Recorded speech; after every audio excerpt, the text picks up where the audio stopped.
realizing that sometimes people leave our lives. They leave the physical realm, but we still have a connection with them. So when I first was introduced to the concept of mediumship, it was probably one of those TV shows. And it was such a distant thought for me because I had never lost anybody. I'd never known anybody who died. So the idea of a communication with somebody, it was foreign to me until, as you continue on, you get older.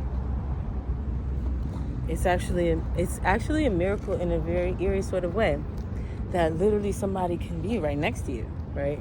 Who you shared memories and time with, you spoke to them, held them, and then they're no longer here in the physical, So grieving is challenging, but it's important to remember that,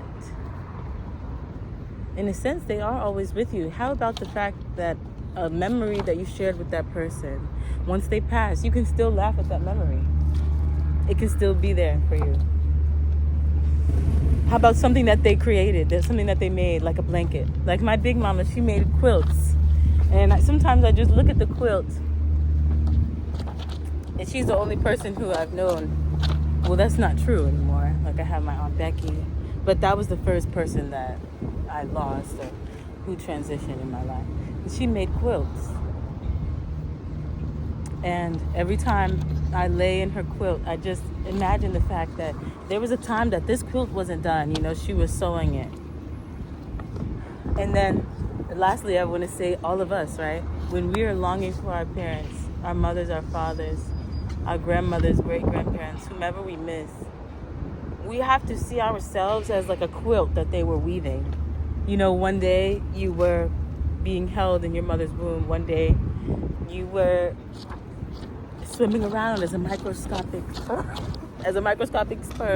You were connected to your father, your great-great-great-grandfather. You were within him.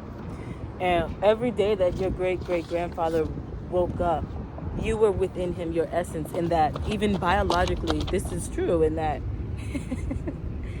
it's fantastic to me that we existed on a microscopic level inside of our ancestors.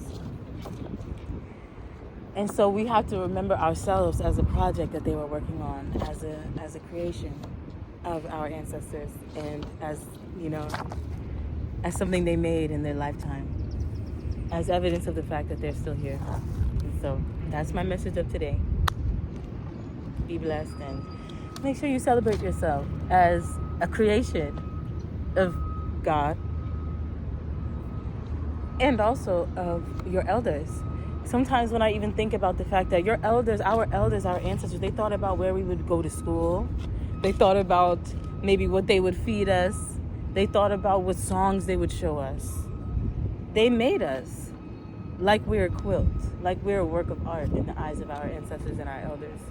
They really put thought into the creation of us.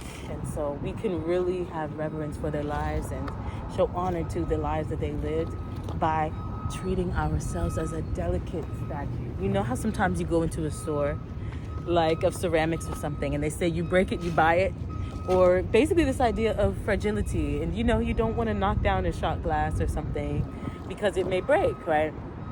That idea of caring for oneself as we would care for something that we realize is handmade. Imagine if on us it would be handmade with care. Centurion made. That's how we must care for ourselves, as though we're just like a fragile item in a gift shop that was created by a very passionate artist who's sensitive about her creations, because that is the truth. That is the truth. Hi, pigeon. We got a red-foot pigeon here. All pigeons have red feet, apparently.